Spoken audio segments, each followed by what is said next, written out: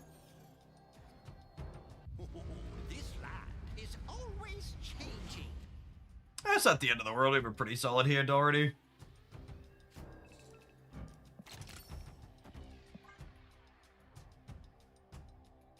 I think we're free-gang Lin here. And then we leave ourselves the flexibility to Grandmaster him as well.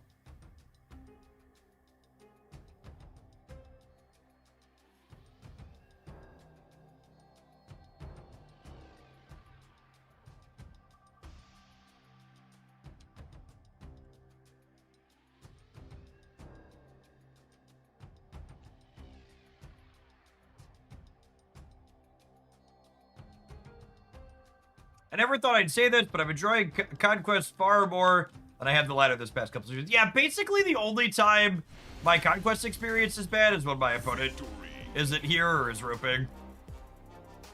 I think I'll take that as the mercy.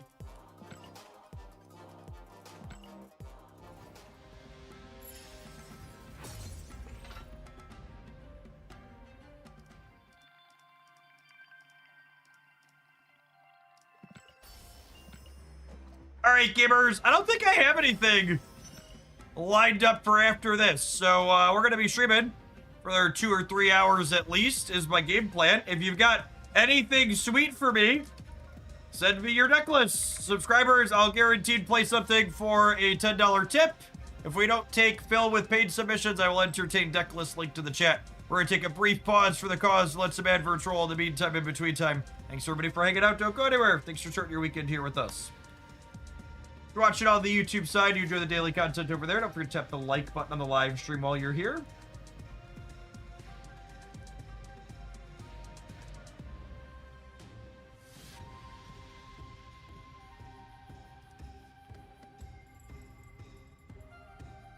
You gotta retry your luck with ongoing Spectrum. I don't know if I'm ready to be hurt again. Really, that went really poorly for us yesterday.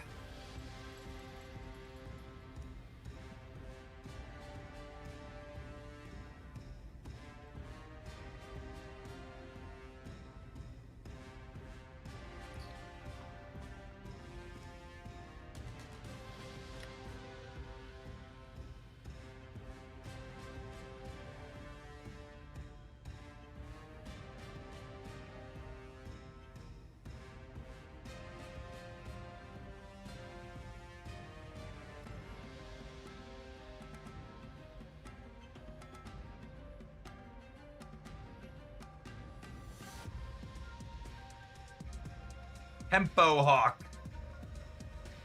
I don't know if I'm ready to fully be the bad guy and play Sugi. I feel like Sugi's pretty toxic.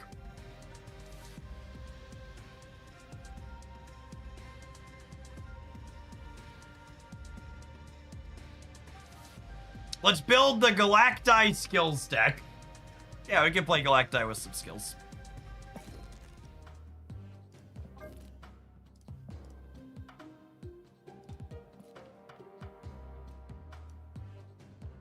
There was a...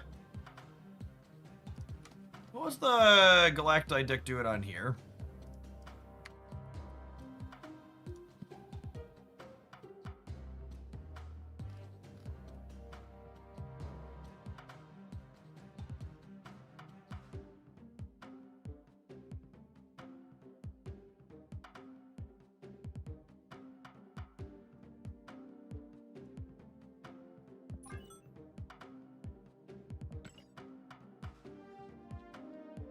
More skills can help you focus buffs from Gwenpool onto Zombie Galacti, and it narrows down, it helps narrow down which of your cards are going to turn into Galacti on the board.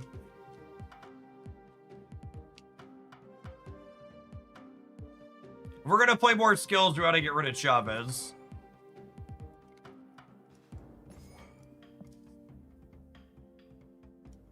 That's for sure.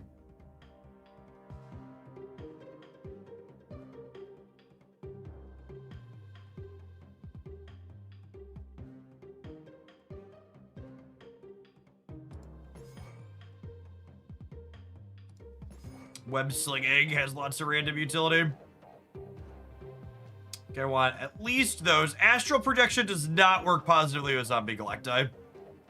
We also have a lot of on reveals here.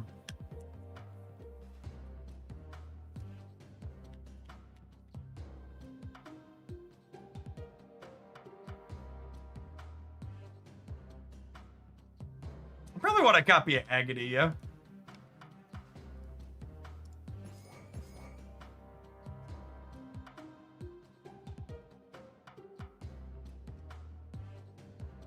Yeah, Alliance pretty important for the Super Giant deck.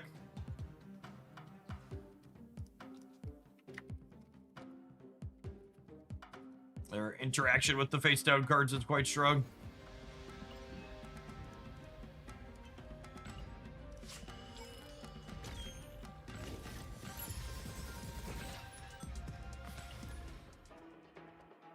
Any large gold bundle with a series 4 or 5 card you are missing is a good use of your gold.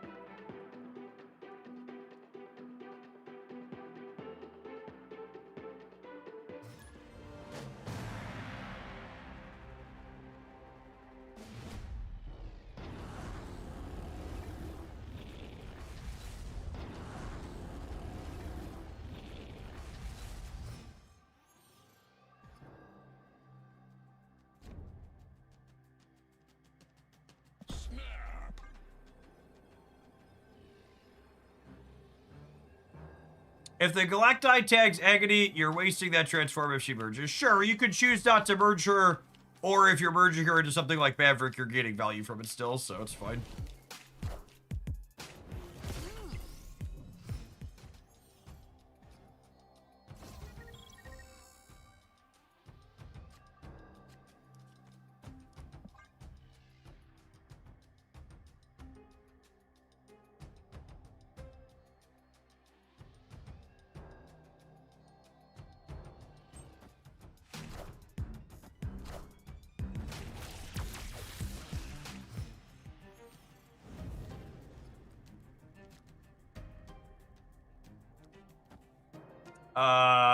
We're gonna wait a turn on that, yeah?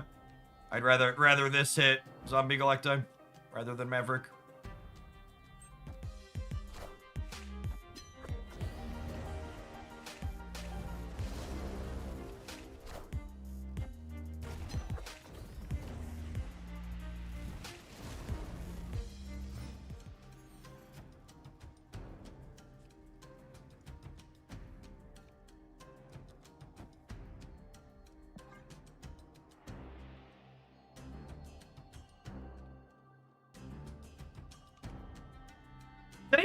Anybody else chuckle at the visual of a Zombie Galacti having a majestic wing beat? From what in the hell does that look like mentally?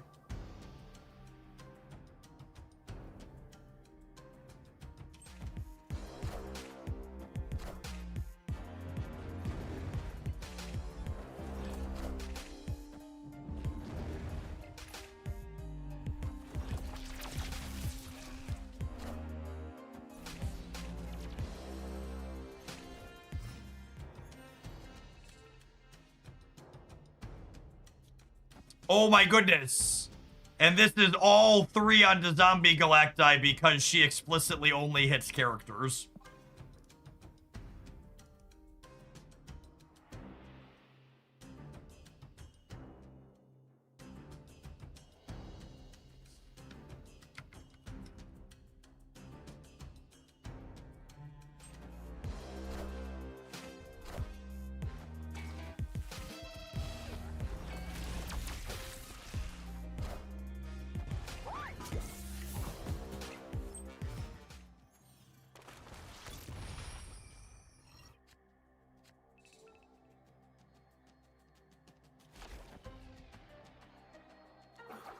gonna web sling here to give myself flexibility on where the zomboys and girls end up at. Actually, maybe it's here.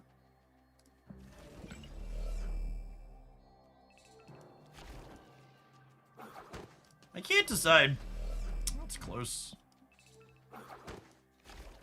Let's do this.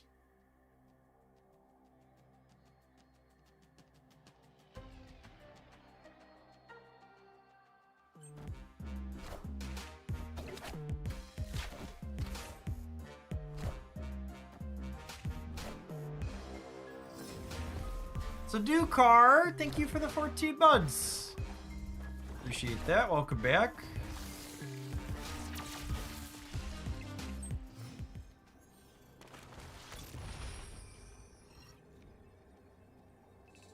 Ah, one energy short. I could have played either of the other cards in my deck thanks to Surge.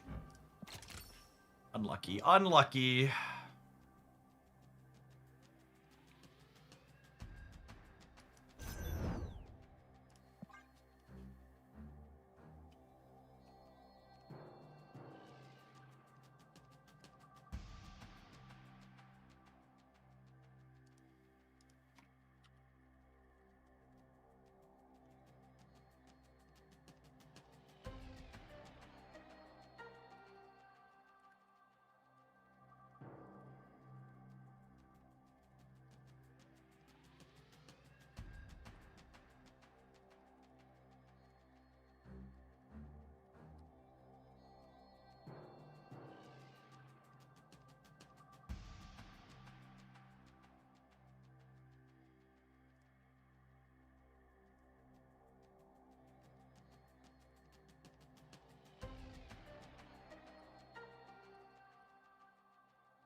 I feel like that's the second or third time today I've had someone fully disconnected the last turn of the game. Maybe they're just annoyed that their thing doesn't have any bonuses on it. Feels weird though.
I just need one more win with Lin Lee to delete my deck. Gosh. Yet another pay to win must-have Marvel Snap card.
Think I want to get Surge going? I think I want to get Surge going. Not in a rush to Maverick.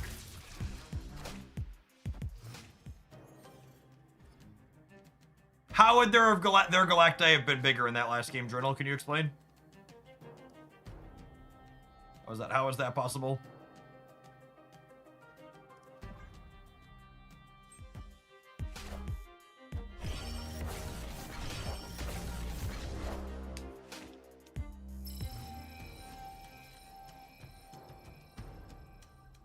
Ooh, this is fun. So I could web sling the Surge over to Carbartage to get more value out of her as we go here.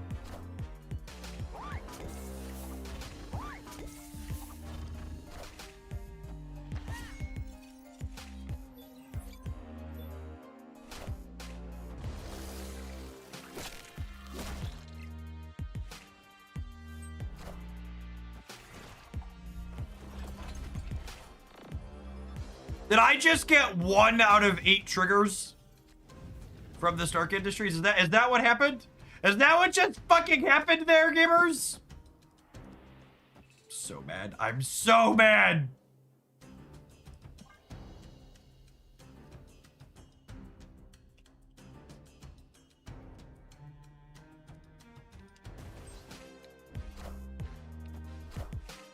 Power must be controlled. Marvel Snap is really fun. Do da, do da. Do do do do do do do do do do do. Do do do do do do do do do do do do do do do do do. The incredible lack of snapping fundamentals just never ceases to amaze.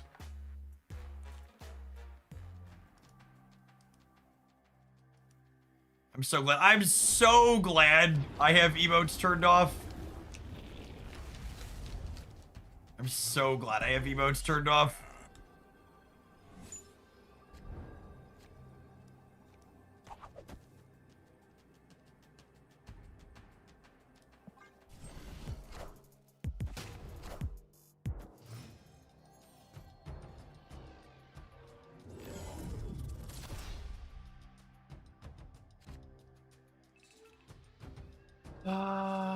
So the Nexus good for me or bad for me?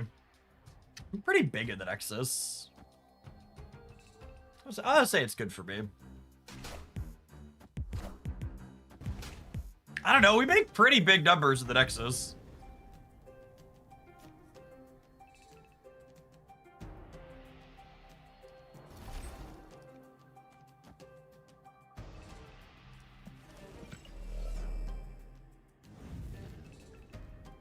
Three, 4, 5, 6, 7, 8, 9. So if I do this, Maverick is still only 9 in the center and doesn't get shanked.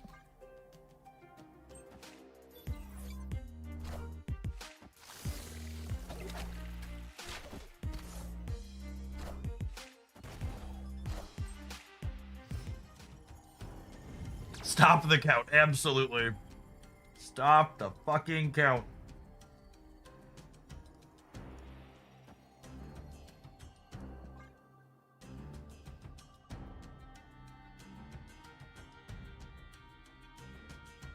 Is he stanky? He's not, right?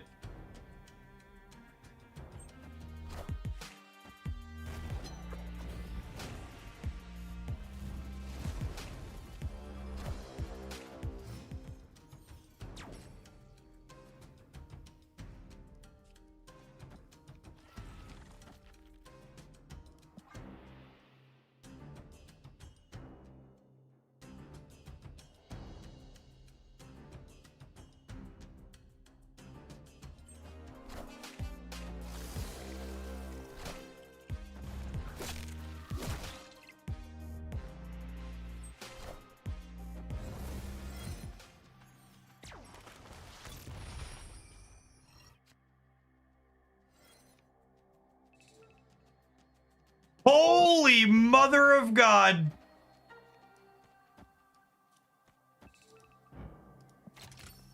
I'm activating Maverick now.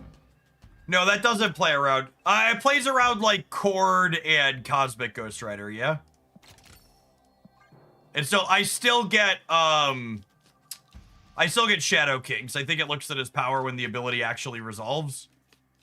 But I want to do it now while I have priority. It'll carry into the next turn. And that way if I get Cosmic Ghost Rider or Corded out of him, I still have his effect. Shadow King. Shadow King will still get me. And that's okay. That's just gonna happen.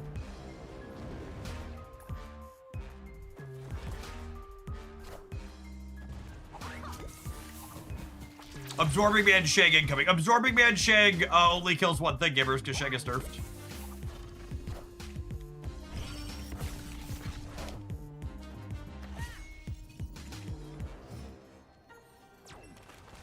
To quote the greatest poet of our generation, chat, I don't know about you, but I'm feeling about 22.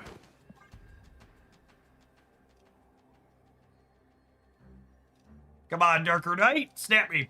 Snap me!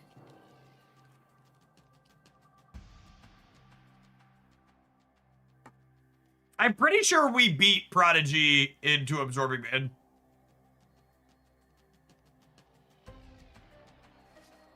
Opponent snapped. What are the odds they're a Cosmo deck? They could be a Lyeth too?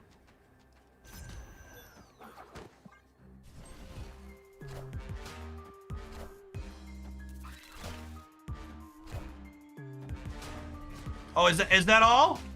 Okay, boomer.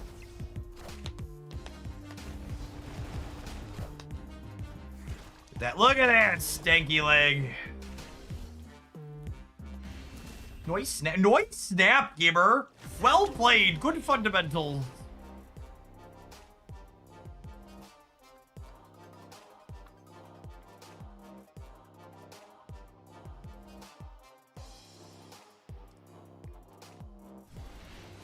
Excellent. Excellent. Snap.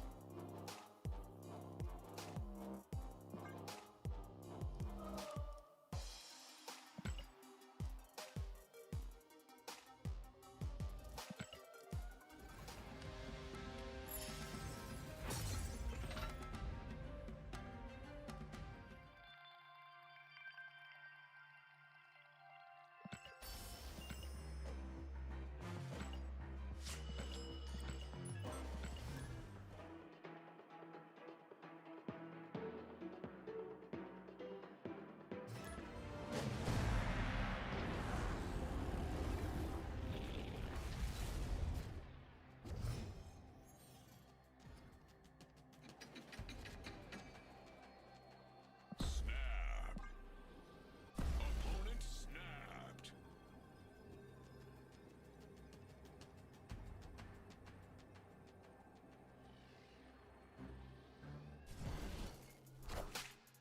I found the rock.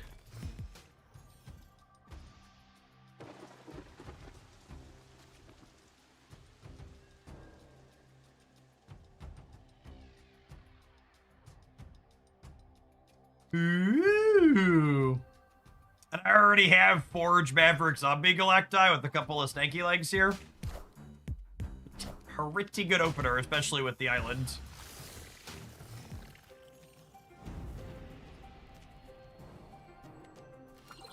Ooh, baby, baby. Ooh, baby, baby.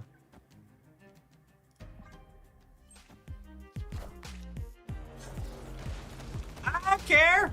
All fucking rocks in my deck you want, gamer. I got everything I need right here. You, me, and Mr. McGee.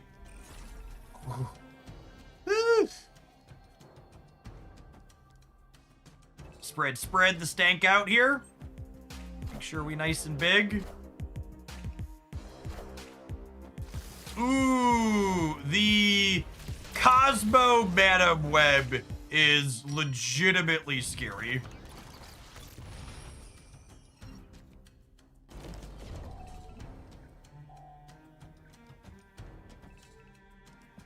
Because that means That means the Cosmo is everywhere and nowhere.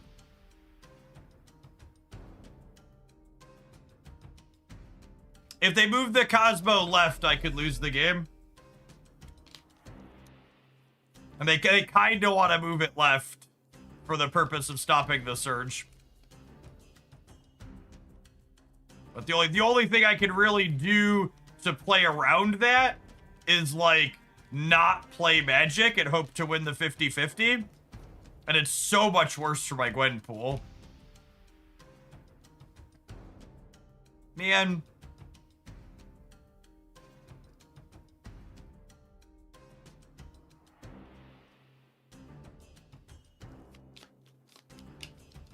Part of me wants to slam the Gwen pool and hope to win the 50-50.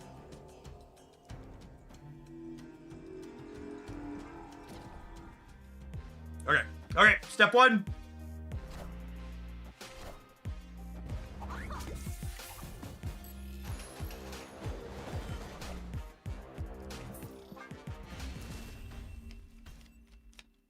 Escaped. That's one of those, like, I played to my out. I'm pretty happy with my play. Not anything else we could really do there.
Snap.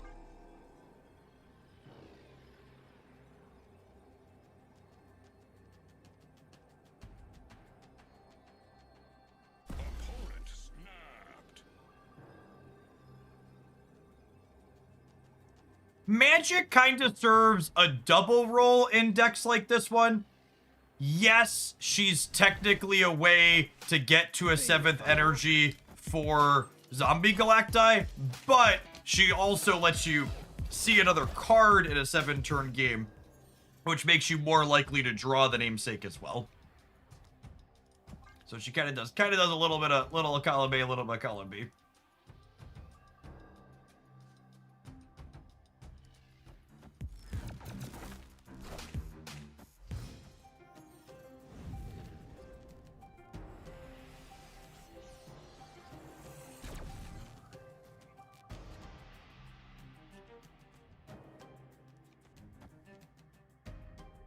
Oh, this pig kind of sucks for us no matter how I slice it.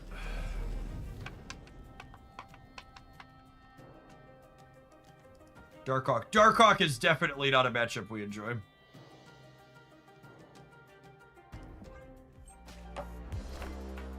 Kind of feasts on these very linear combo decks. Do we hold the bite for now? No, I don't think so. I need to draw more cards.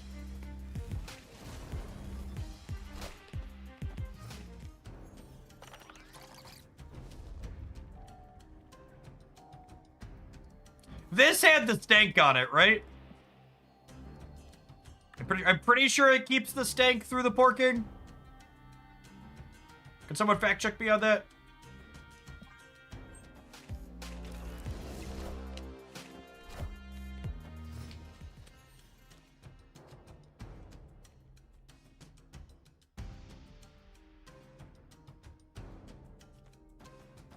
Yes, it did. It should. Okay. Excellent.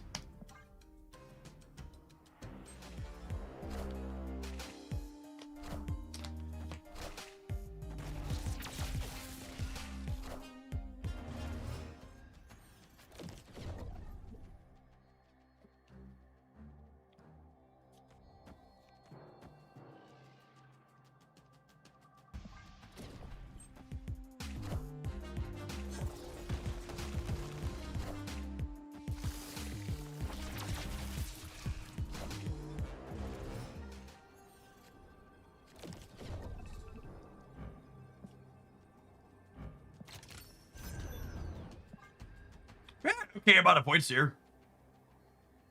Gonna be 24 left and right.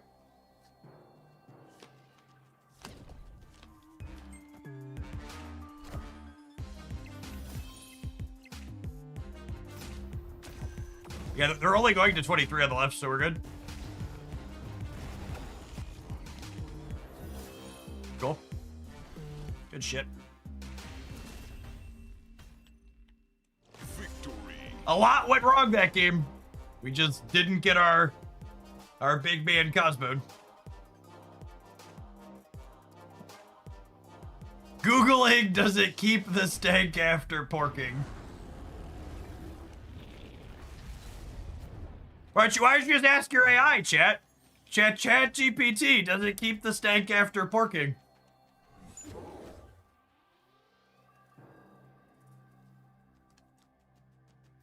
I think we wing beat the Surge so I can curve Surge into Superior Spider-Man.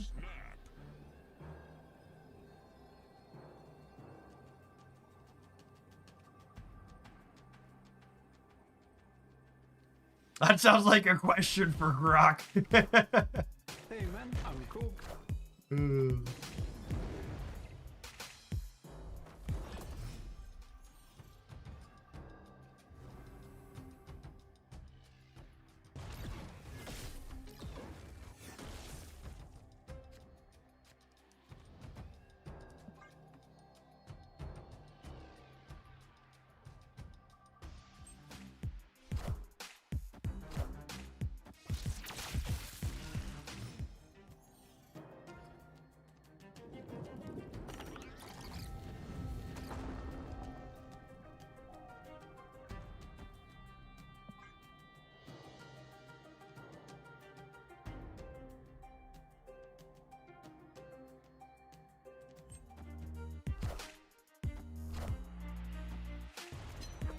Oh, you know, chat, I actually completely forgot. I was just thinking about what does my YouTube video lineup for the weekend look like. Hey, I found a rook. And I remembered that I wanted to do a Series 4-5 tier list today. Let's do that after,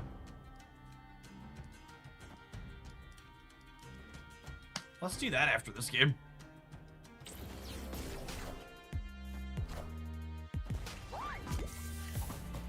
Whoo, doggy!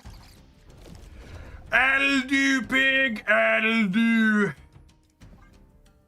And the forge. Oh, baby. Oh, baby.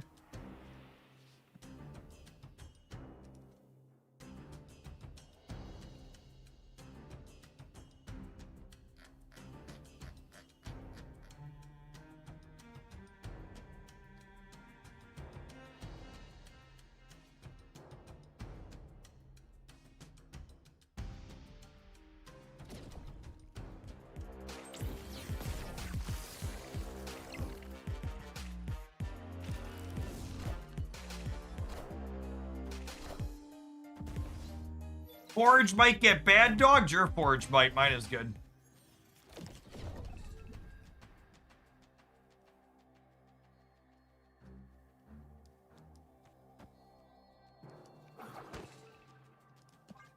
All right, chat. We just need the Stanky Master. 20% of the time, it works every time. Oh no, they have a Black Widow. Rip.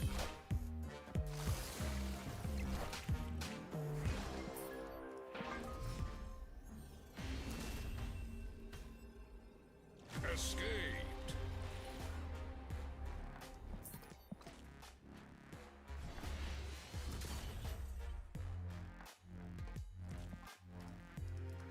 I think this was for a silver ticket, so we're gonna give it to the sweater. Oh yeah. Oh yeah, they need to prove themselves. We'll let them be proven. They need it. They need it much more than we do.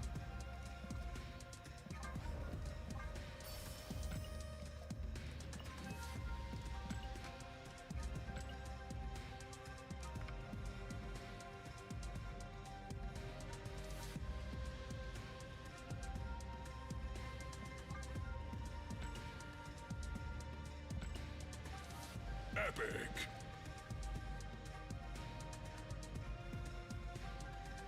All right.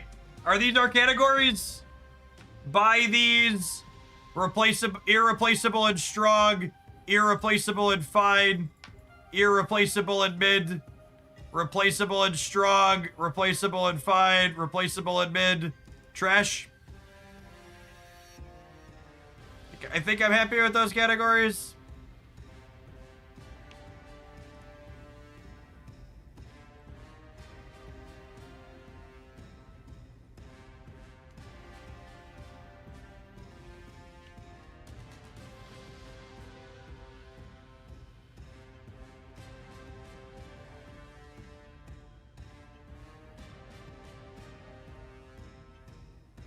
Honorary king tier. And then we just have to rank a couple of cards. Oh god, what have I agreed to? Oh god! Does it stop? Oh good, there is an end. Okay, cool. Just like, you know, a few. Okay, I'm gonna run an end roll. I'm gonna run to the restroom. We'll see you in 120 seconds or however fucking long this is about to take. Don't go anywhere. Why hath brood forsaken me?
Alright, I'm gonna want to sit down for this probably, yeah.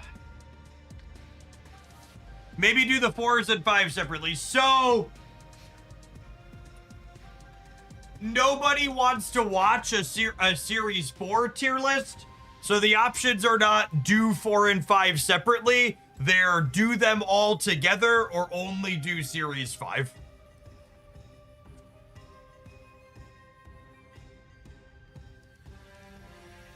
Those are the options.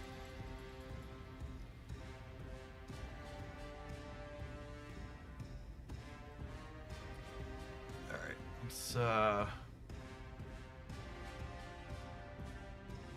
let's make some bacon here real quick.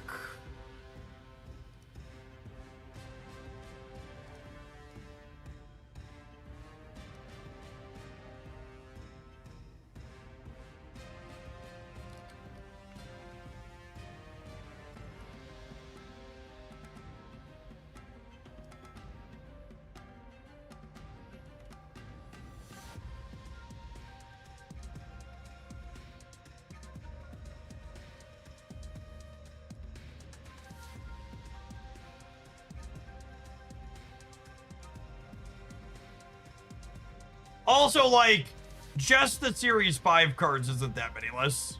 They're significantly more Series 5 than Series 4.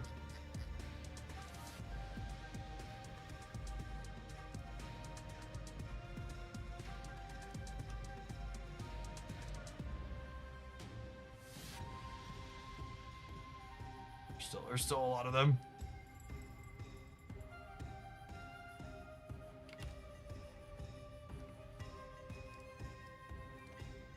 Stretch the bottom of the crop to fill the right side of the screen. Yeah, probably.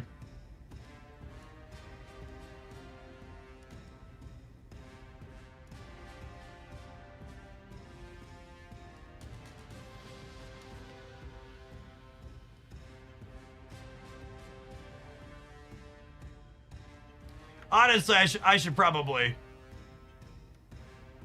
I should probably zoom this out. It's gonna become unwieldy very quickly.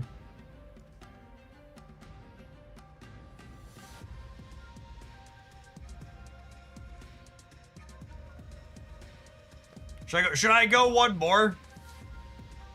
Because even once I just put one card in each of them.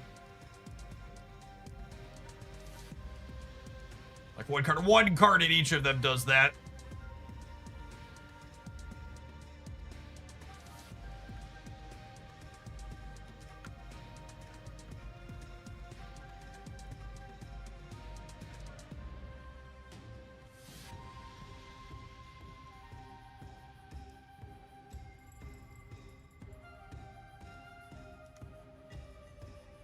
Can I bold this text? It's a little more readable.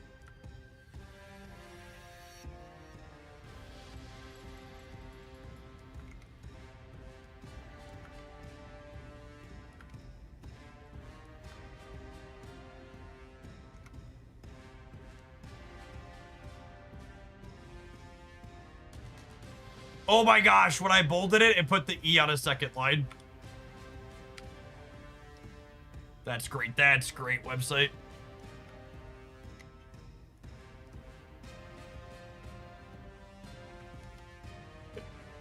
Oh, man.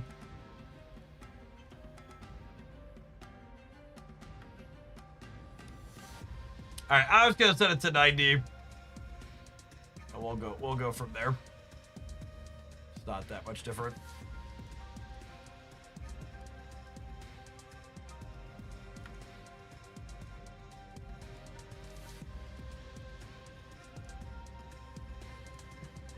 And thank you for the 13 months. Appreciate that. Welcome back.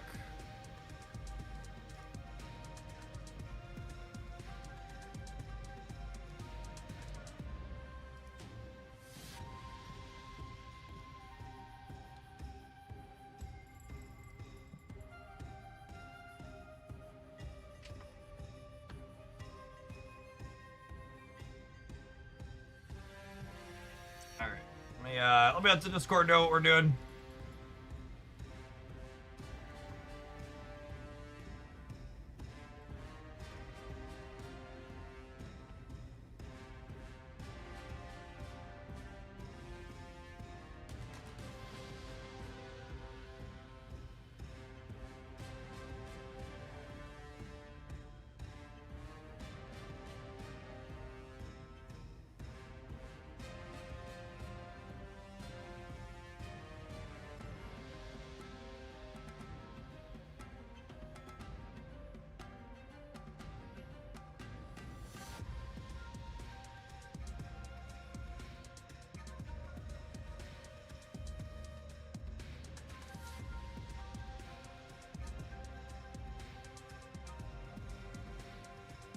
Well, all right, hold on, wait.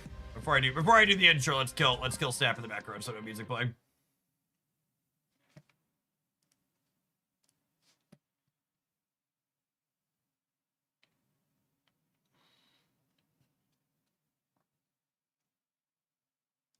Welcome to our quarterly The Cards Are Small and the Labeled for the Sections Are Smaller Series 4-5 tier list for Marvel Snap. There's, to say the least, a lot of these higher series cards now, so the goal of today's video is help you maybe get an idea of how to prioritize or my thoughts on the power and positioning of all of these cards. I'm not going to go super in depth on any of them individually because I want to keep this video digestible. My best bet is it's probably still going to be 45 minutes to an hour, even trying to do that.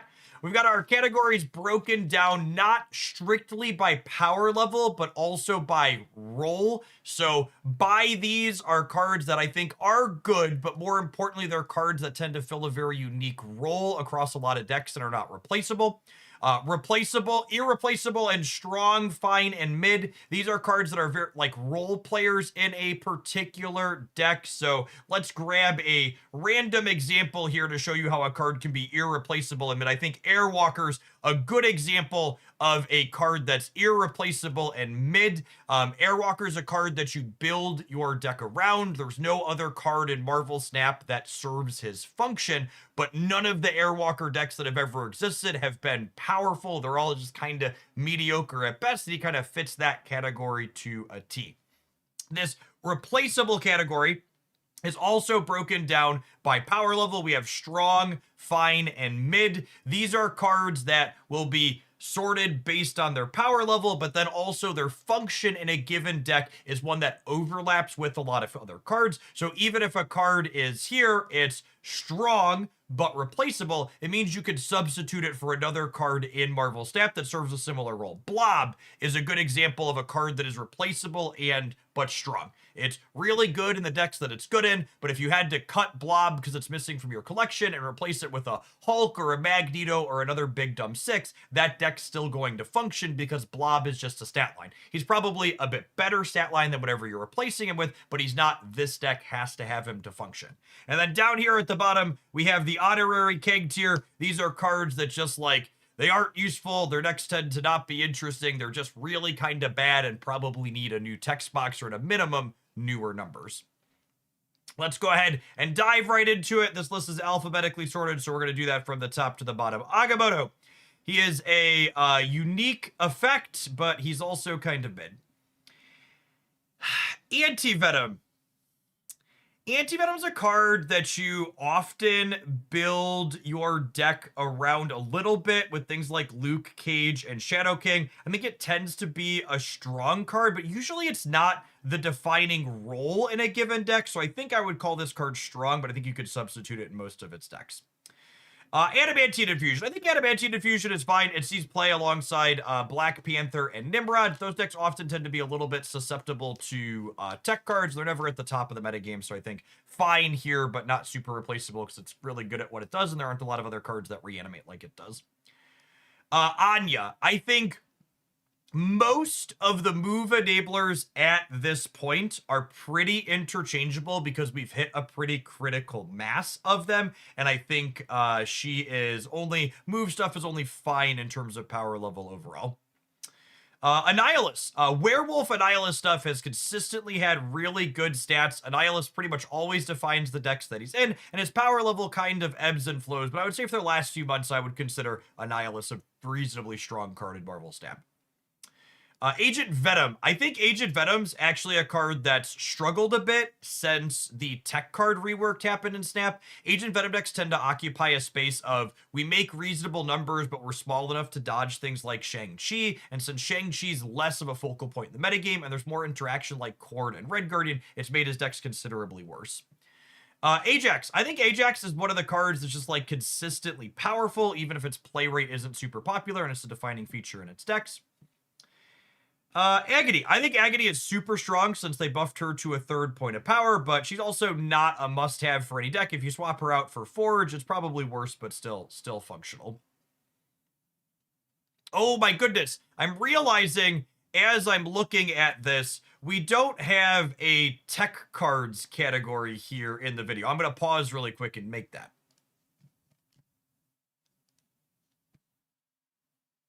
All right, let's do those. Will be purple at the top.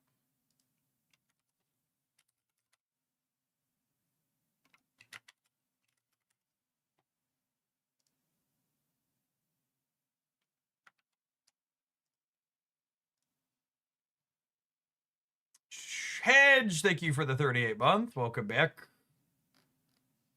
Start over. Absolutely not. I'm really happy with those first 4 minutes.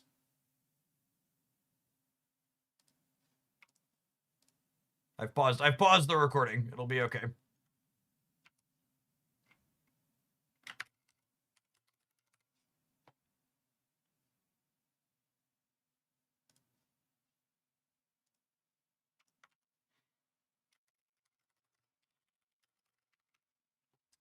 Let's keep the formatting the same as the other was. Oh, that's the same color as that one.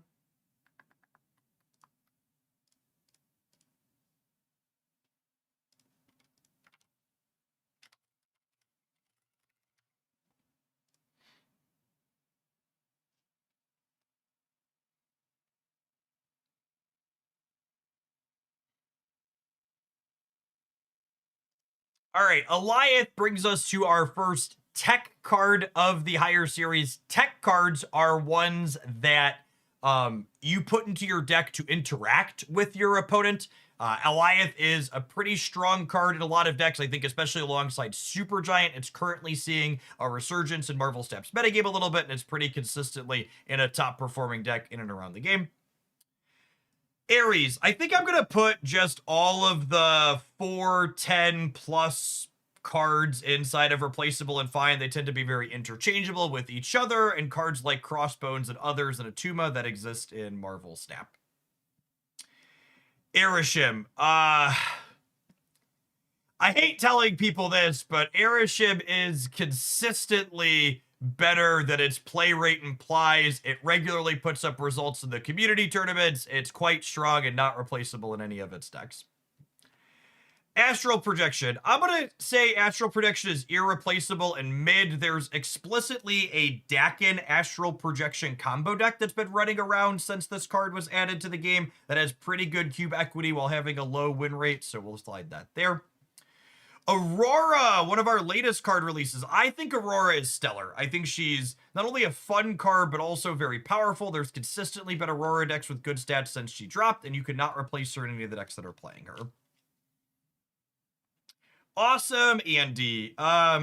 He's a fine activate payoff for Jocasta decks, not doing anything too impressive, easily swap outable if you're missing him in any of your stuff, would never spend resources on him, but you'll probably play him at some point if you've got him. Baron Zemo. I think mill decks in Marvel Snap, i.e. ones that destroy your opponent's deck, are some of the most consistently mid things that only ever win because of tech slop. I'm going to put him there. Bastion.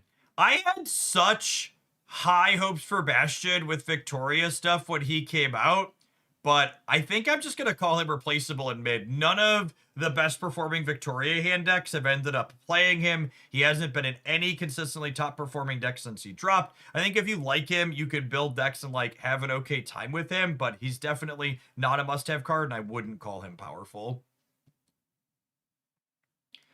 Batroc. I think Batroc's a reasonable, irreplaceable, and fine. The Batroc, Sam Wilson, jumping around shield decks are pretty reasonable with Hydro Stomper, and I think that whole Hydro Stomper, Sam Wilson package at a minimum goes in irreplaceable and fine.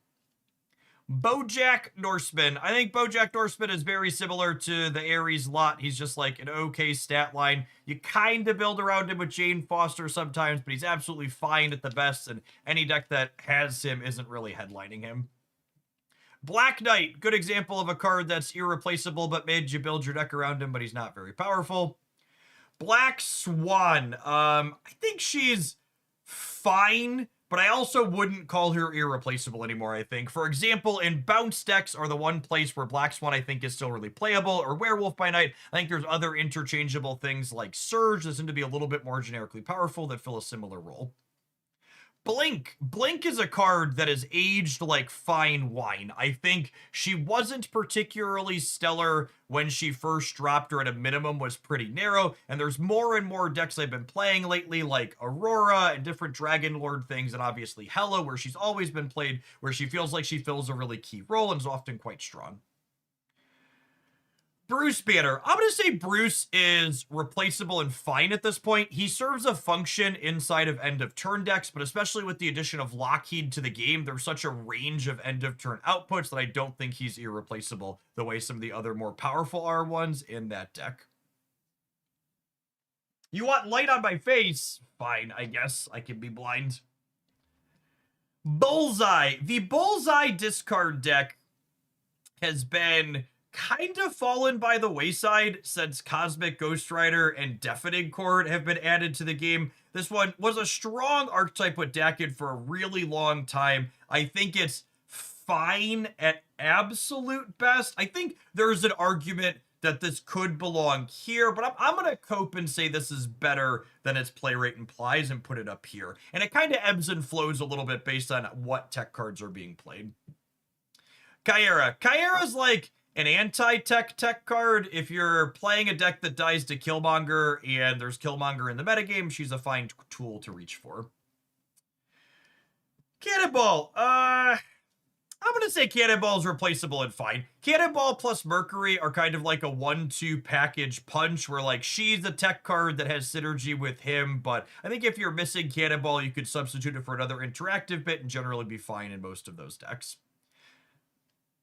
I wouldn't call Cannonball a tech card like I would call Mercury or other cards a tech card, because Cannonball isn't countering specific things, it's just generically blowing a thing up. So all tech cards tend to be interaction, but not all interaction is a tech card, is how that circle goes. Captain Carter, I think she's stellar. Spectrum decks are consistently some of the top performing decks in Marvel Snap, and I think Captain Carter is a big part of that. Cassandra Nova. Cassandra Nova is a generically good card that I think is also pretty good against big deck stuff like Arishem and Thanos, so I'm going to put her in Tech and Strong. Chamber. He's one of the strongest 2-drops in the game for the decks that can leverage him. That being said, you could lose his stat line in those decks by not having him and still play those decks, so he's definitely strong, but I'm going to call him replaceable. Chameleon. There's some people that are going to tell me Chameleon doesn't belong in the Kang tier because Cerebro 3 exists. Those people would be wrong. Clea. I am going to speculatively put Clea in the irreplaceable and strong category. We have the new Shang coming up at the end of January, and if you're watching this after Shang is released, maybe check in with me on my live stream to see if she panned out. But Clea feels like a card that has been really close to really good for a long time, and I think there's a good chance that Shang puts her up over the top, but I'm going to put an asterisk next to this one. Cobra sucks. Colonel America, he belongs in here with discard stuff like Bullseye. Copycat, she's a very reasonable 3 energy card that's not needed in any deck. Corvus in the discard section. Cosmic Ghost Rider, very strong tech card. Strongest of the tech cards that are up here so far. Cull Obsidian, 4 energy stat stick. Dakin into the discard row. Danger sucks shit. Darkhawk in here with these other 5 energy payoffs. I think Darkhawk is consistently much better than his play rate implies. You should all be playing more Darkhawk. Deafening Chord, one of the best tech cards added to Marvel Snap and likely will be for some time. It's such an efficient way to disrupt your opponent. Diamondback. So I think the Ajax deck is strong, but I think there's so many decent Afflict enablers today that other than Ajax, none of them are required, and I think she's just fine overall. It's pretty interchangeable with a lot of the other options. Doom 2099 belongs in the Kang tier still, and thank Brode for that. Dormammu, such a sweet destroy payoff that you build around. I don't think I could cope and put him higher than fine, but he's definitely a card that you build your deck around and is super fun. Dragon Lord. I've got to be honest, chat. I've been liking Dragon Lord more and more the more that I've played with him. I don't know that I would call him a required piece, but I think he's really good in the decks that he's good in. Dragon of the Moon. Even after Dragon of the Moon's buff to 4 power, I think so much of the supporting cast for this card is just bad. It belongs in the King tier still. I really can't think of a compelling reason to ever play this card over a different 3. Elixir. Probably in here with Adamantine Infusion. These two are usually played together. If Infusion belongs here, Elixir does. You could maybe argue with me that both of these should be lower, and I would agree, but I'm going to leave them in fine for now. Elsa Bloodstone. Shu Lao put Kitty Pryde on the map in an absolutely massive way, and Elsa Bloodstone is still seeing effectively no play. Please let her go back to giving +3. She belongs in the King tier for now. Esme Kuko. For a long time, I'd been putting the Mr. Negative cards inside of Irreplaceable and Strong because Mr. Negative was like the quintessential best go big deck in Marvel Snap. However, I think Man Spider has actually claimed that title now. And I won't tell you Mr. Negative is bad. It's fine. It has good stats consistently season after season. But it's not the Crown Prince make the biggest number deck anymore. And I think that means I'm going to put the Mr. Negative cards in irreplaceable, but fine here. Isan. We like played Isan in chamber stuff for a little while, but he really has bounced out of those decks as well. I just really don't think this card has a home. I think similar to Bastion, I would tell you I don't think there's a single good deck that really wants to play Isan, but I think he's a power level above all these cards in this category here. So I think he belongs here. I think replaceable but mid is where I'm at. Zeke. The Hydra Stomper decks are not playing Ezekiel Sims, and nobody else wants him. He's bad. Fallen One. I am absolutely a Fallen One Coper. He's so good inside of the Man Spider decks. I'm gonna say Fallen One is irreplaceable and strong. Absolutely love him. Hey chat, they gave Fanfei a 5th point of power. Guess what? She still sucks shit. All right. Fantasticar, he sees play inside of the end of turn decks, and I think the end of turn decks are good. However, not all of the end of turn decks play this card. I think it's better than Bruce Banner in terms of power level, so I'm going to slide it up here, but I think this is fine. Phantom X. He is definitely a card you build your deck around, so he goes under irreplaceable. I think fine is probably a good description of him, but honestly, I think he's one of the better cards in this row of cards. I like him a lot. Fastball Special right on in here. Well, part of me wants to put Fastball Special in with Adamantine Diffusion and Elixir. However, it's ultimately just destroying a thing. So I think from that perspective, this card's strong, but I think you could substitute if it's missing in your collection a lot of times, so I'm going to put it in the replaceable category. Fenris Wolf. Fenris Wolf's a card you can build your deck around, but it's also a tech card against things like Hela, so I'm going to put it in tech, but fine, because it hasn't really been in a top deck in recent memory. Firehair. Firehair is a really fun build-around card that hasn't really ever been present in a deck that's at the top of the metagame, but she's certainly irreplaceable. Fire Lord. He really doesn't have a home. I think this is like an Isan Bastion card. I think if you were like, Jeff, is there a 12 card deck where you would tell me Fire Lord is optimal? I would say no, I don't think so. But also his like stats are okay, and if you really want to play him, I think you can. I think he's better than these.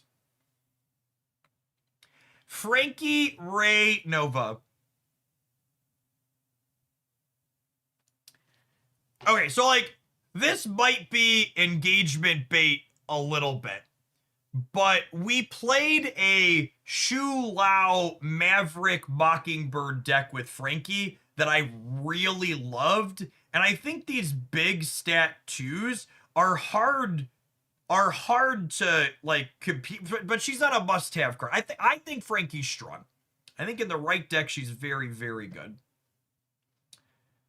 Frigga. Victoria hand stuff is consistently good. I think I'm going to put Frigga and Victoria hand stuff in irreplaceable and strong.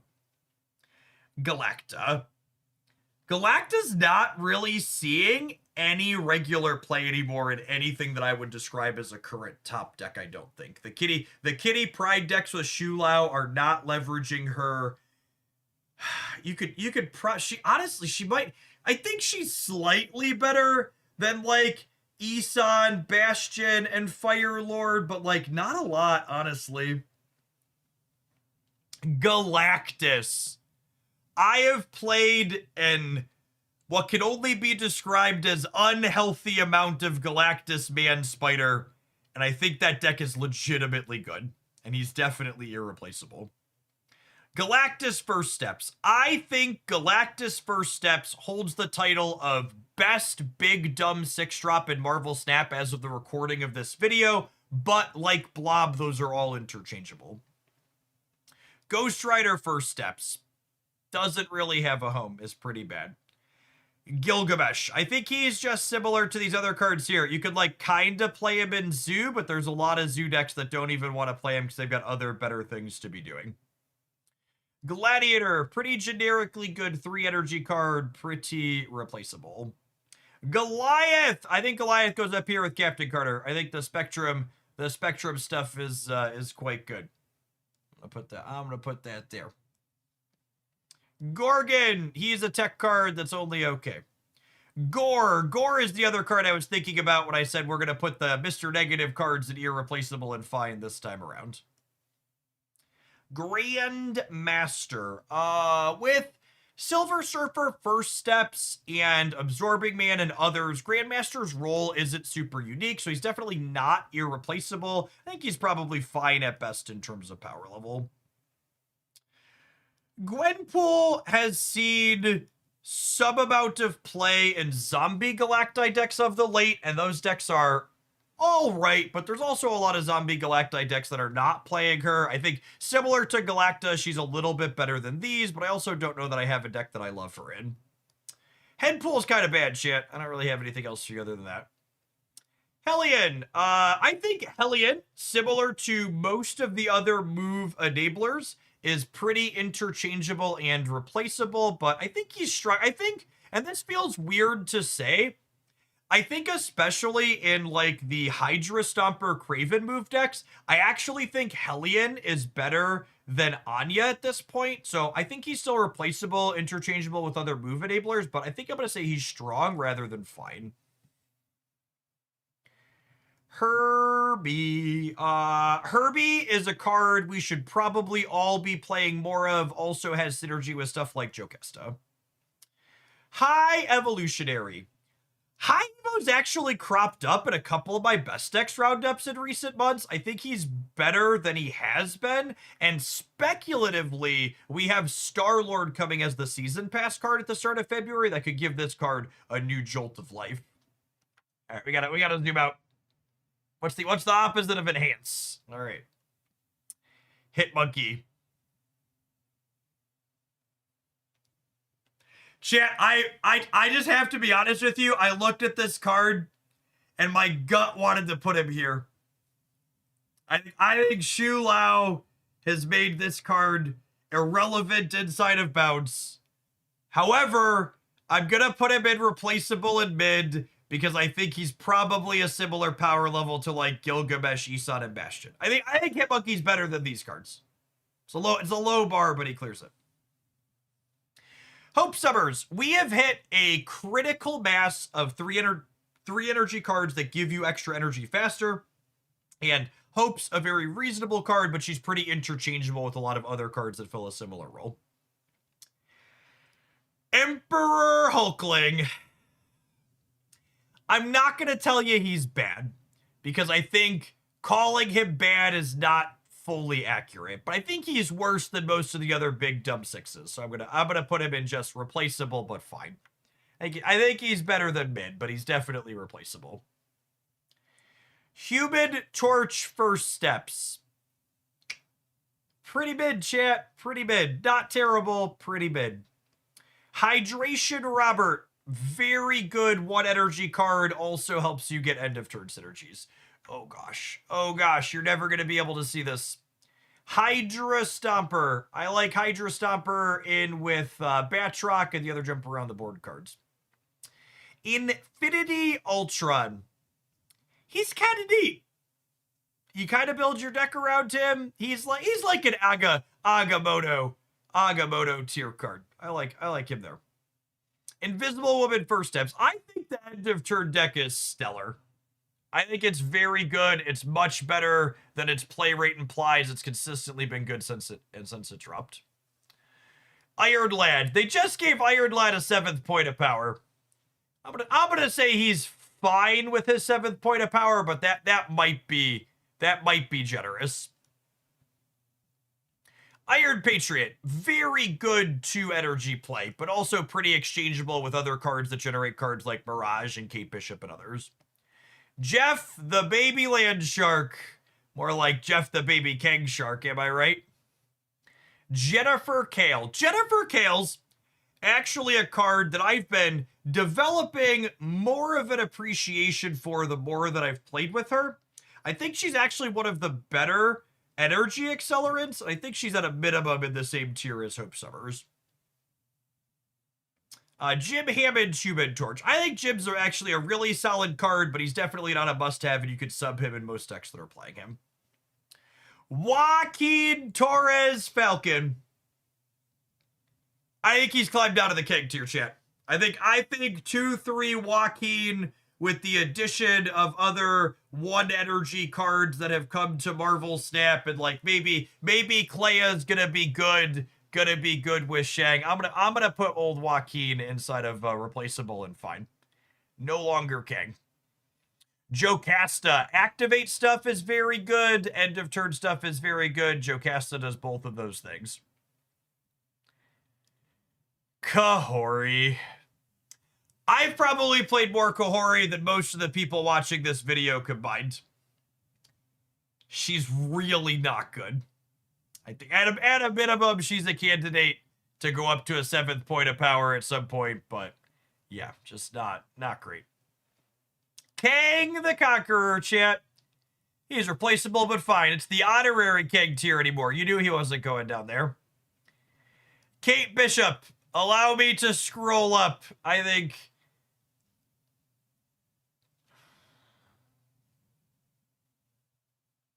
Am I still telling you to buy Kate? How many decks is Kate in? Pause.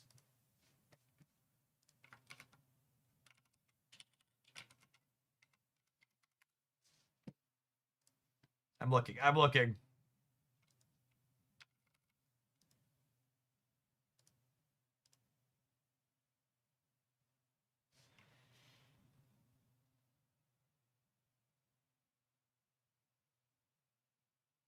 Outclassed by Merlin and Surge. No, she's not comparable to Surge at all. She's somewhat comparable to Merlin.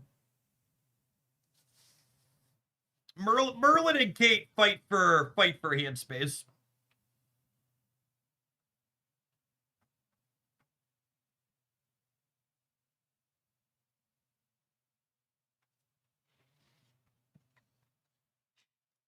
Kate Bishop has a 10% play rate on Untapped for the last 30 days as of the recording of this video. I think this is going to be the first time I'm going to not put her in the buy these tier, though. I think she's a very good card that has some solid synergies, but there's a lot of cards that have been added to Marvel Snap that fit that description, and I keep the buy these categories small for a reason in these videos. I think she's very strong, but probably replaceable in 2026. Hydro Man. I like Hydro Man. He's fun. He's kind of mid, but you build your deck around him. I'm going to put him in irreplaceable in mid. Khonshu. Discard stuff. Very, very fine. Going to put him in with the rest of the discard stuff. Kid Omega in with Adamantine Infusion and Elixir, and kind of Phantom X some of the time for sure. King Atiri. I'm going to call King Atiri fine. He goes in with Agamotto stuff. He also plays with... Also plays with Kang, also plays with, like, Thor's. I think he's all right. Lasher. Lasher's probably the weakest of the activate payoffs. Tends to be replaceable. Not a bad card, but just fine for sure. Laufey. Laufey goes in with the other kind of mid-affliction cards. Interchangeable with lots of other things, but also fine. Legion. Legion's a strong card, chat. He's a dick. He's going to win you a lot of games on the spot. Lin Lee, the Iron Fist, is the most recently released card as of the recording of this video. I'm not going to keg him, but I wouldn't fault you for wanting to. I'm not gonna keg him, but I wouldn't fault you for wanting to. I'm gonna put him in replaceable in mid. I think Hitmonkey, Gilgamesh, Bastion. That's where he belongs. Lockheed. I like Lockheed a lot. I think if you allowed me to cope, I would put Lockheed here. I think I would accept a compelling argument that he should go here. Thankfully, the people watching this as I recorded are in Twitch chat, and they can't make compelling arguments. So I'm gonna say Lockheed is strong. It's fair. I've liked Lockheed a lot. Kitty Pride is really good with Shu Lao. Let's put Lockheed in strong. Living Tribunal. Tribunal's like a decent climbing deck. It's very susceptible to interaction. I think fine. I think it's better than these mid ones, but definitely not strong. Loki, suck shit. Please rework the card.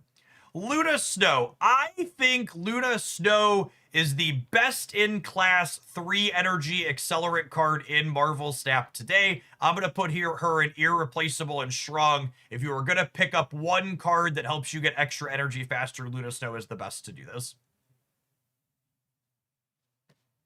Madam Web. Similar to all the other move enablers, I think you could kind of replace them and not just be down and out. I think she's similar to Hellion in that she's one of the more powerful among them, though, so I'm going to put her in the strong category. Mad Thinker. He should think about getting a better stat line. Majestic Wingbeat. Would anybody fight me on Majestic Wingbeat being called strong? I think it's probably replaceable, but I've liked Wingbeat a lot. I think I would classify it as a strong card. Makari. Makari's another card that's really grown on me. She's got a lot of random synergy with things like Aurora and even end of turn combos sometimes with like Fantastic Car, but I think she's pretty replaceable too. So I'm gonna throw her up there. She pops up a lot. Malekith. I think Malekith is a similar card to Anti-Venom in that he adds an element of consistency to decks, but also if you're missing him from your collection, you could probably sub him out. Man Spider. Love the Man Spider. Goes up in here and irreplaceable and strong alongside Fallen One. Man Thing in with the other cards in replaceable and fine that are toxic enablers. Morrow. I've really liked Morrow inside of Phantom X decks. I think she belongs wherever he is at. Marvel Boy. I'm going to cope Marvel Boy up here next to Clea. However, this one also goes with the asterisk. If Clea doesn't pan out with Shang-Chi of the Rings or whatever, you're going to need to adjust that. Maverick.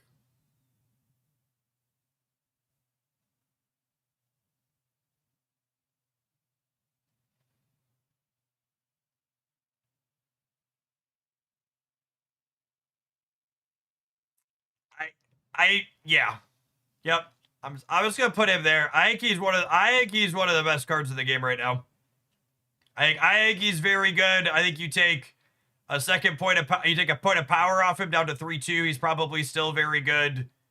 I think everybody's losing their mind about Shu Lao right now, and I think Maverick's actually the card that's really, really good. The non-Maverick Shu Lao decks seem really fair. Mercury. Mercury's a really solid tech card that also has some deck building synergy. I think we'll put her up in the Tekken strong. Merlin. Merlin lost a point of power. He took a haircut. He's still very, very good. Buy Merlin. If you spend tokens on something before you buy Merlin, chat, you probably messed up. Make sure you have 6K for him. Meek. I'm going to put Meek in replaceable but mid. He's the first discard card I'm not putting in irreplaceable and fine, because I think he's pretty replaceable with the other discard payoffs that exist in the game. Misery. I think Misery's a pretty strong card, but I also think she's not a must-have in anything. I'm going to put her in replaceable and strong. Mockingbird. Where's Mockingbird see play? I don't think I'd say Mockingbird's a must-have anywhere, but I think she's also pretty solid in things like Thanos and others, so I'm going to put her in replaceable and strong. She's okay. Moira. I have loved Moira in all the Destroy style stuff. I think Destroy's like not the top of the pack, but very competitive. I'm going to put her in here with Dormammu stuff for now. Mole Man. Mole Man is like a quintessential, you can play this if you like it and not feel embarrassed, but card isn't super powerful. Replaceable in mid. Mommy Moonstone goes right up here with Captain Carter and Goliath. Ongoing stuff is quite stellar consistently. Morgan Le Fay, definitely a card you build your deck around, but not a particularly powerful one at that. Irreplaceable and definitely mid. Mr. Fantastic First Steps. Yeah, I think he's just in this group of cards where like you could play him and he's fine, but he's also just like just fine. I wouldn't say he's optimal anywhere. Miss Marvel. I think Miss Marvel is better than her play rate implies, but she's just one among many things that doesn't have a great home at the moment. You might argue she could belong down here by that descriptor, and yeah, that's where she's gonna end up. Kind of a Gilgamesh Hitmonkey style card. Namora sucks. I will not take further questions at this time. Nick Scratch, I think is super strong in decks that want him. I like Nikki a lot. I don't think not having Nicholas locks you out of not playing the decks that want him, but he's a very good card. Like there's been a few like Dormammu decks we've played where like Nicholas Scratch is like 10 power consistently. Nico, my beloved, is withstanding the test of time, and she still belongs up here in the buy these categories. She is the queen of the buy this category. Get yourself some Nico Minar. I cannot remember the last time I played with or against a copy of Nightmare. Similar to Black Knight, you build your deck around him. Not very good. Nocturne. We should all play more Nocturne and cards that mitigate location variance. I think she's like a copycat quality card. Nah, I'm lying to you. She's here. She's here. Mid. I refuse to Kang Nocturne. You can't make me. She's mid. She's mid. Omega Sentinel. I'm going to be honest. There's a lot of like activate combo-y style Omega Sentinel decks I've really enjoyed. I don't know that I would put her in the same category up top here with Jocasta, because Jocasta enables a few different things, but there's a lot of Omega Sentinel decks where you want her. So I'm going to say she's irreplaceable, but fine. Penny Parker. Man Spider really gave Penny a pretty unique role in the game, but I also think that deck's playable without her, so I think she goes in here with this Kale and Hope Summer is just like one of many options to give you extra energy. Fastos isn't good.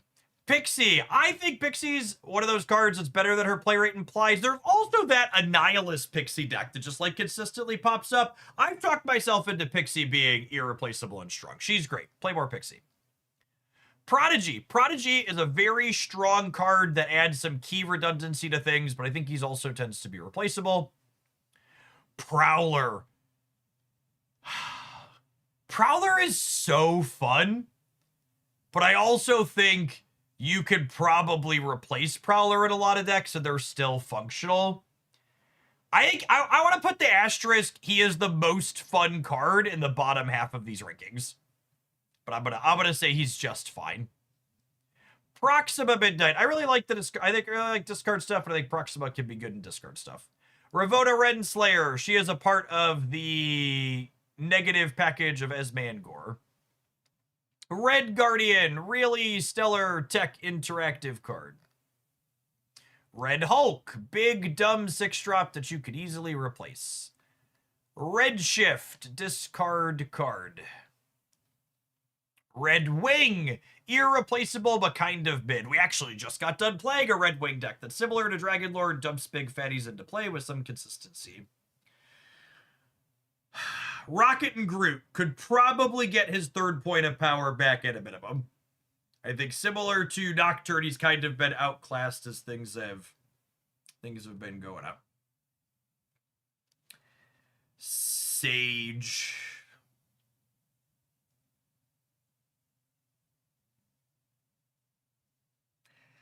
I think she's strong. She's just a kind of a generic 3. Okay, stat line. Sam Wilson. I think Sam's a buy these cards still. He is a pretty generically good 2 energy card that has irreplaceable deck building synergies in a number of decks.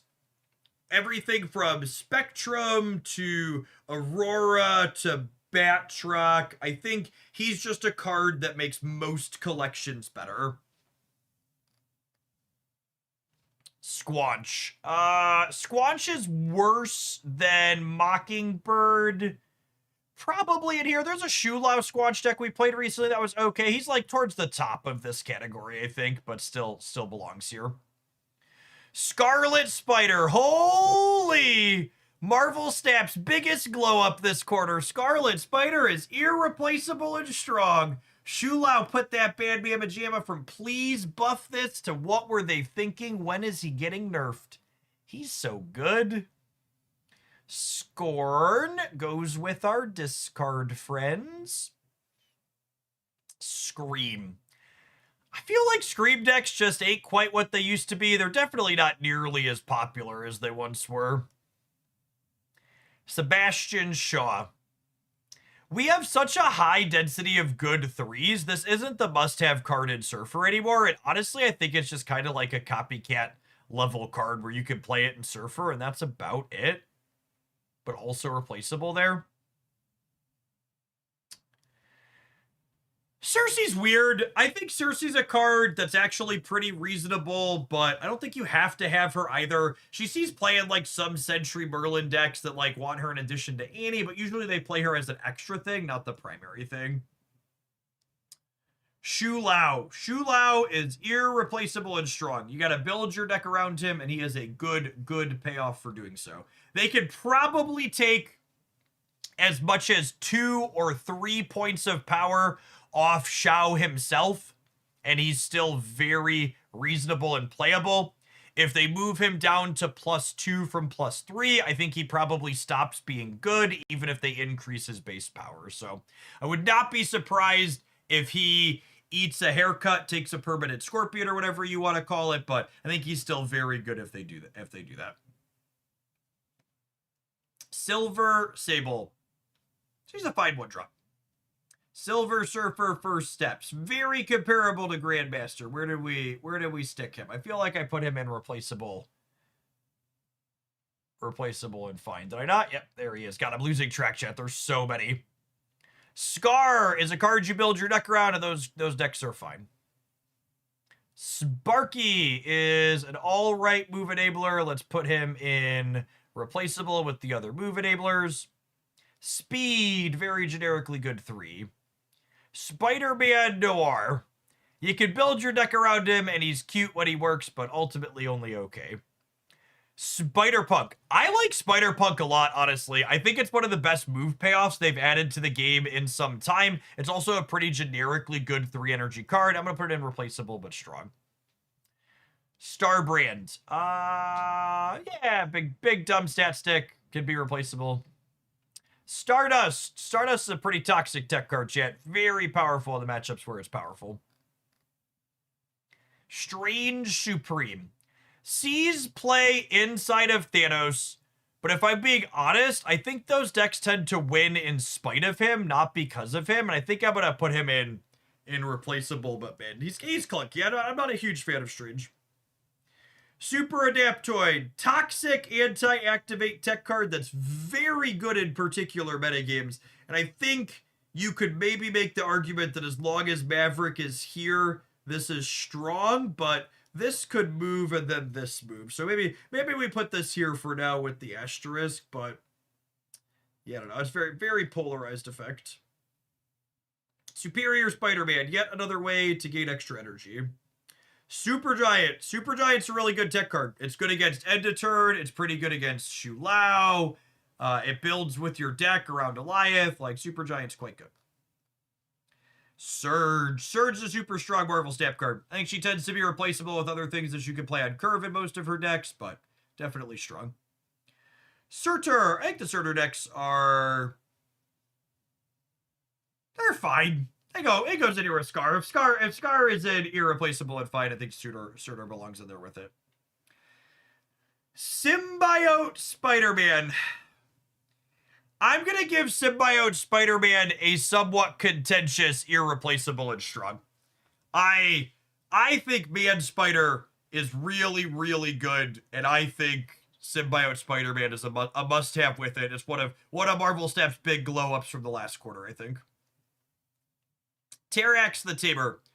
I'm going to say Terrax is strong.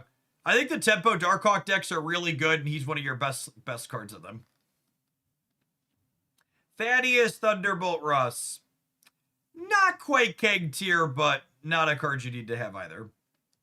Thanos. Irreplaceable and fine. Irreplaceable and fine. Unique effect. You build your deck around him a little bit. Not the top of the metagame. Ancient One.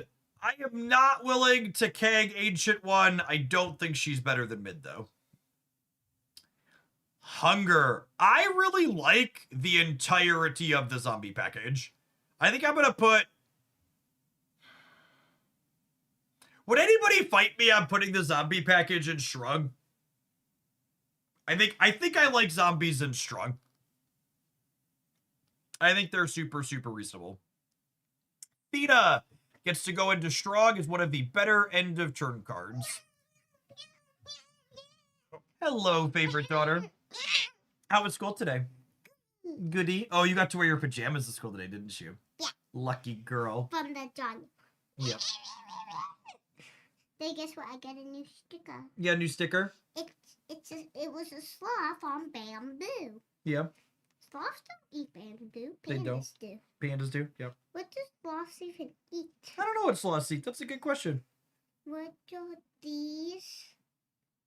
Daddy, what are these? They're just cardboard cards. What's called? Okay. Daddy is in the middle of recording something, and I love you, and I love when you come visit me while I'm working, but I can't have you in here while I'm recording this, okay? So, I love you. Actually, chat, I'm going to carry her upstairs. We need to run an advert on Twitch. The recording is paused. So I'm going to take a pause for the cause. There were 45 minutes into this. We're almost done. We're almost done. We're going to finish it up. We'll be back in just a minute. Don't worry. Want me to carry you upstairs? Yeah. My favorite giant girl? After you're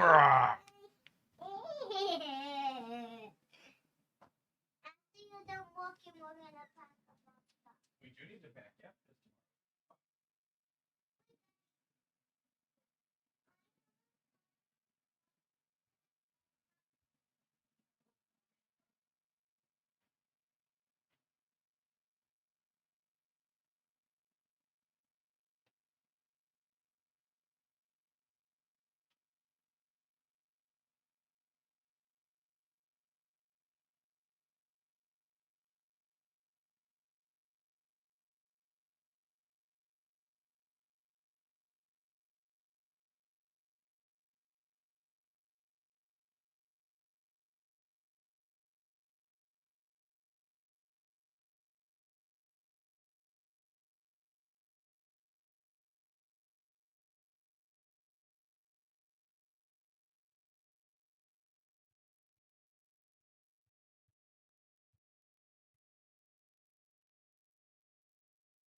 What tier are the bluey pajamas? Must buy, obviously.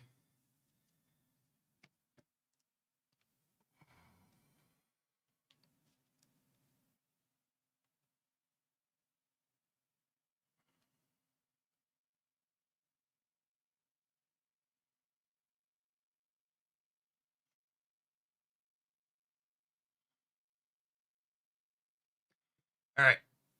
Ready to continue? Oh, ad's almost done.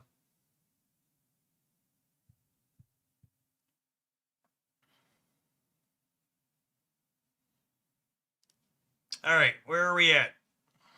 Phoenix Force. Keg tier. I think Adamantine Infusion removed this card's one unique identity from the game. Honestly, it should probably be a 3-drop at this point. Thing First Steps. I think Thing is a card that the more I've played with it, the more impressed with it I've become. I think they actually hit the power level on like a 5-drop that makes numbers like pretty reasonably on this one. I think I could be inclined to call it strong but replaceable. Topaz sucks. Toxie sucks. Toxin bounce stuff. Bounces better post Shulao, but I think I probably still classify it as mid, even if it occupies a unique space in my heart. I like Uncle Ben a lot. I think he's a really sweet destroy payoff that also gives that archetype a dash of disruption. think I'm gonna put it up here with Moira. He's really, really solid addition if you're a destroy enjoyer. U.S. Agent. I think U.S. Agent's a pretty okay too, but definitely just fine at best. Valentina. Honestly, similar to Iron Patriot. Pretty good, just 2 energy card generation. I think I'm going to put her in here with Iron Patriot and Kate. Victoria Hand. Victoria Hand is great. There's consistently good Victoria Hand decks. She belongs up here with Frigo. Viv Vision. I feel like the answer is mid. Yeah, I think she fits in the power level of a lot of these other cards down here. I think like Gwenpool, Galacta, Viv, those are probably in a similar spot overall. Warlock. I have a Wicked Warlock deck that's been in my editor for a really long time. And I think it's actually quite good. I've highlighted it a few times. Other people have good stats in it. I could be biased and maybe put it up here, but at a minimum, it's fine. I like the Wicked Warlock deck a lot. War Machine. The War Machine Chamber Electro Ramp deck has been putting up stats super consistently. It's very good, and this is a key card in it. Werewolf by Night. Oh, baby. Top of Irreplaceable and Strong. That card's great. It's super fun. Werewolf by Night is everything that is good and pure about Marvel Snap. Play more Werewolf by Night. White Widow sucks. Next, Wiccan. Irreplaceable and Strong. Consistently in good decks. Wade Wilson sucks. Weapon H. In with the discard cards. In with the discard cards. Weapon X.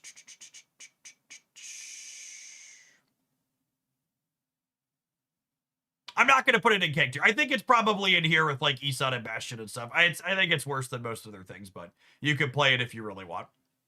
Web Slinging, kind of a mid-tier move enabler, in with the rest of these mid-tier move enablers. Wild Child. I like Wild Child a lot. I think Wild Child goes up here with Morrow and Phantom X. That deck is very reasonable. X23. Probably one of, if not the best destroy cards you can have access to. She's very good. Zorn. Mid-tier move enabler, absolutely. Zombie Captain Marvel, into the bottom. Zombie Galacti. I actually think with Zombie Galacti's latest buff of not hitting skill cards, at a minimum, it's fine. It might be strong, but I think fine at a minimum.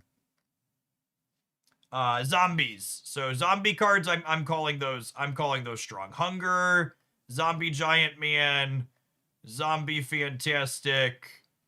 Zombie Power Man is not a zombie card, it's a discard card. That makes sense if you understand the game, so he goes in only fine in there. And then we have Zombie Scarlet Witch. She's a zombie card. She goes here. And then I lied when I said all the zombie cards were going in strong. Zombie Sentry honestly kind of sucks, but I think you can play him if you really want. He belongs in here in Replaceable and mid. Last 2 cards down here, Fin Fang Foom and Shang-Chi of the Rings. They haven't released yet. I haven't played any games with them. I'm not gonna rank them. All right. Hold please.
Every time I post a Series 4 or 5 tier list, sweaty gamers get really, really mad that I don't have more cards in the buy this category, even though I call a lot of cards in this video strong.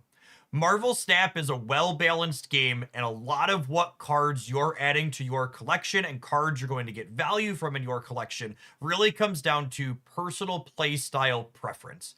In my opinion, any of the cards in the irreplaceable categories, tech card categories, and buy these categories are excellent candidates for spending your resources on if you think you're going to enjoy playing with them. These 4 cards that I'm putting here in these buy these classifications are such core, powerful, strong pieces in so many different decks. I think most collections are going to feel a huge pain point if they're missing these cards, and they exist in a separate class from the rest of the irreplaceable cards in this video, and they are strong to boot.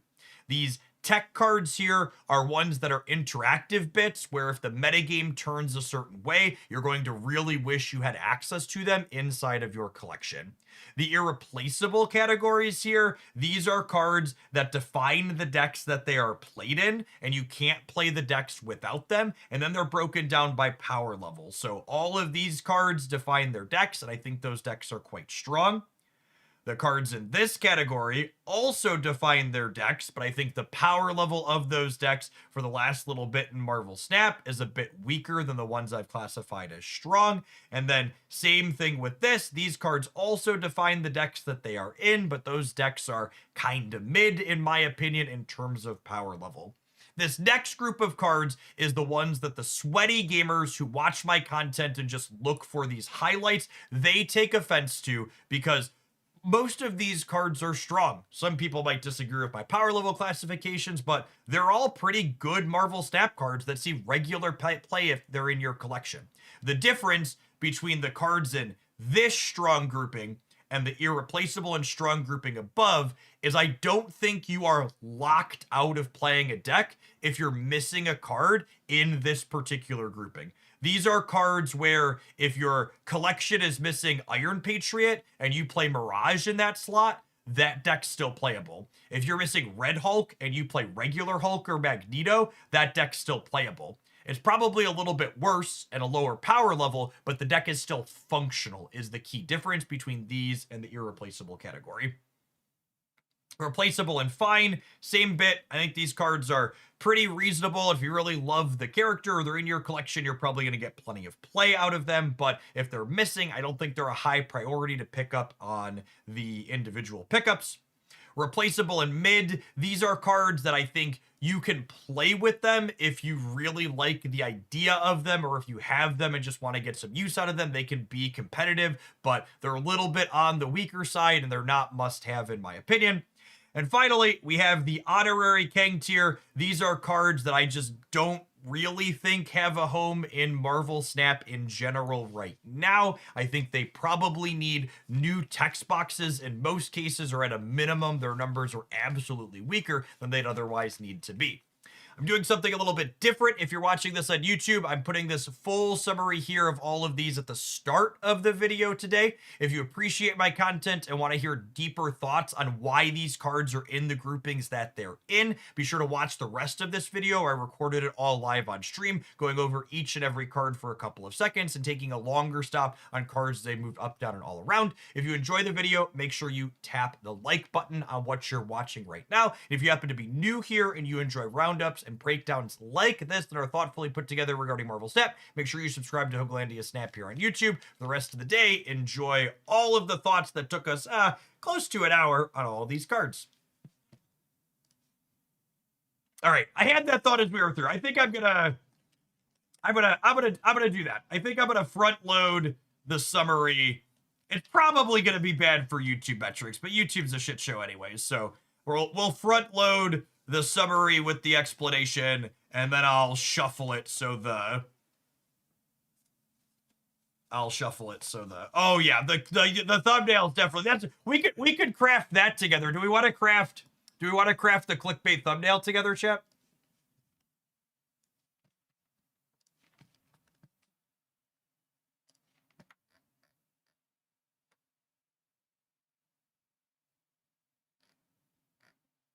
All right, so we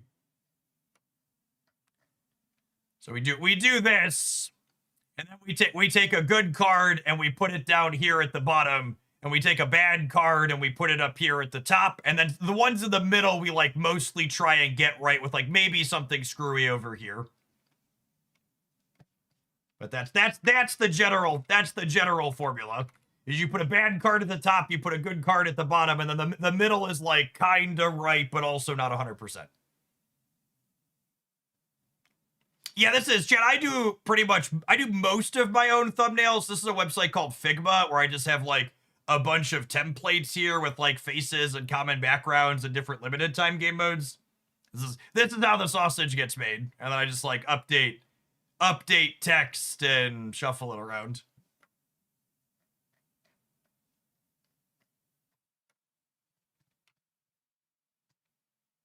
All right, cards. Xiao is definitely going down here at the bottom. Who's a recently released card that's bad that I can put at the top?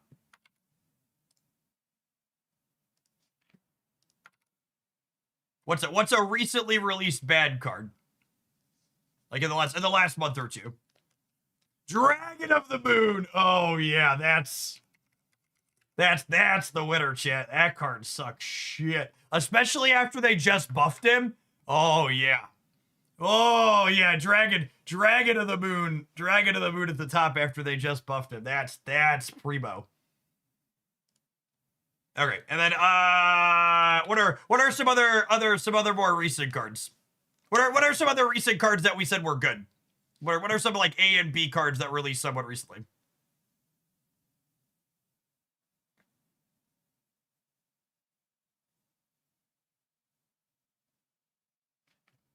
Dragon Lord. Dragon Lord's good. I like Dragon Lord. I said Dragon Lord was better than I felt. He's a really solid B tier choice. I like that. Yeah, that's accurate. Maro. I like Maro. Yeah. Maro's a good one. Maro's a genuinely pretty reasonable card that I think is pretty middle of the thing. Which I'm gonna put Zombie Giant Man towards the top because I said he was good, and that might be contentious, but I think it's honest. I like that one. Ooh, Chamber's another really good A tier one. I like that. All right, who's the red herring for over here? What's the kind of bad card we're gonna put over there?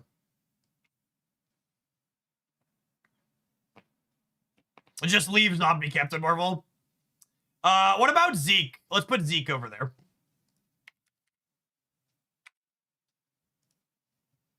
Wade, no, Wade's a good one because he's an event card too.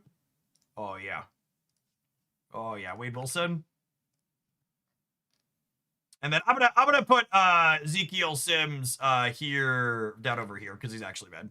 The YouTube channels will have daily deck highlights over on the Jeff Hoagland one. We'll have some different direct to YouTube stuff over the weekend is my plan. I'm gonna record a best decks roundup post OTA for the Hoaglandia Snap channel over the weekend, and the Series 4-5 tier list, if you missed it, in all of its glory, will be up this weekend as well. So we'll catch you around, folks. I'll be back Monday morning, bright and early, for some more live again. Peace.